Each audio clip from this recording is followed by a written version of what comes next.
Muitas maneiras da gente abordar um assunto tão complexo e amplo como é o do simbolismo. Então, a proposta é que esse semestre a gente trate do problema do simbolismo e, vamos dizer, as repercussões, as relações que o tema tem com a vida concreta, de uma certa forma, e com a nossa própria, com a vida de oração, com a vida ritual também, né? Na medida em que uma coisa está imbricada na outra. E o que a gente vem se preocupando, já eu particularmente há um bom tempo, é justamente com a crise que a ideia ou a noção de simbolismo vem sofrendo, né? Quer dizer, a crise, a gente fala de crise, geralmente é uma coisa pontual, né? Mas no caso não é uma coisa pontual, é uma coisa que começa no final da Idade Média e vem se agravando século a século, né? A tal ponto que dentro da própria igreja, e eu falo particularmente da igreja latina, romana,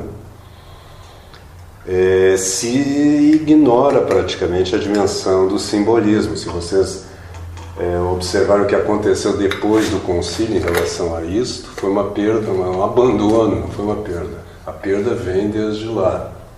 Foi o abandono da dimensão simbólica, com a ideia subjacente de que o simbolismo é só uma construção mental, né? Ou um formalismo. Então, aliás, essa palavra já nos leva a um dos temas que nós vamos falar nas primeiras aulas particularmente, que é a ideia de forma mesmo. Dizer que é um formalismo é como se a forma fosse uma construção exterior ou fosse uma convenção, praticamente, né? Isso que eu me referia antes, que veio repercutir na igreja e que, se a gente retornar, começa com o nominalismo, né? A ideia de que com o nominalismo o Ocidente começa a perder a ideia da inteligibilidade do cosmos, né? Na verdade, se você pensar um pouco, dizer, bom, é com a própria ideia do Logos, do Cristo enquanto Logos. Ali começa uma ruptura, né? Quer dizer, você começa em pouco tempo, já 150 anos depois, já vem Descartes,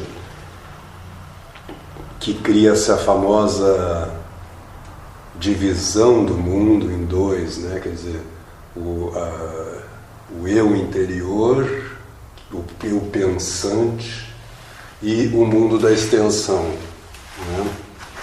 O mundo dos corpos. Mas quando Descartes fala do mundo dos corpos, ele reduz os corpos à extensão. Quer dizer, dentro até de um contexto que a gente já falava antes, que é assim, essa crise que a gente poderia chamar, como o Baudrillard chama no segundo volume, que dá continuidade a esse aqui, essa crise do simbolismo religioso no Ocidente, ela repercute não só na liturgia e na arquitetura, na arte sagrada em geral, mas na nossa própria vida cotidiana. Né? Santa Teresa dizia, saber e saber. Né? Então, uma coisa é você compreender a coisa mentalmente, né? E ter uma primeira notícia dela. Outra coisa é você absorver aquilo de tal maneira que você se torna aquilo. Aristóteles dizia isso, o homem é, de um certo modo, tudo aquilo que ele conhece. Mas ele está entendendo conhecimento nesse sentido mais profundo, né? Também tem uma citação, se não me engano, ele cita que Platão teria dito, né, que verdade sabida é verdade cumprida. É também no mesmo sentido, né? Quer dizer, você sabe de tal forma aquele tema, aquele assunto, aquela verdade, que você a leva em conta na sua vida.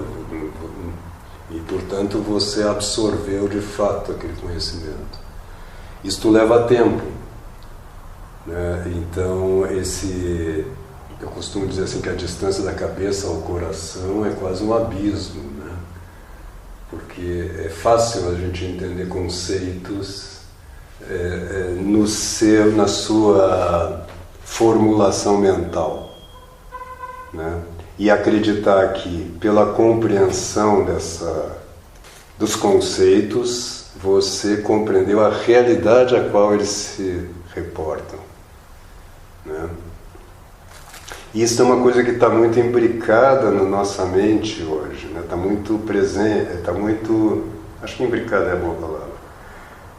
A gente nem pensa sobre isso, mas quando a gente fala em conhecimento, a gente está falando muito mais em informação, ou nesse primeiro contato, né? Esse contato com os conceitos, do que numa absorção ontológica quase daquilo que você estudou. Isso leva tempo até você chegar no ponto em que aquele conhecimento é sempre levado em conta na sua vida. Você não esquece mais daquilo, porque você não precisa recuperar isso mnemonicamente. Mesmo na estrutura desse curso, como isso acontece em qualquer curso, você vai acompanhando de uma certa forma passiva. Você vai entendendo e você vai pegando de fato o conhecimento, mas depois você tem que ter um segundo trabalho, vamos dizer assim, de apropriar-se disso, de ir retomando e compreendendo a coisa na sua maior profundidade, né? E tornando aquilo seu de fato.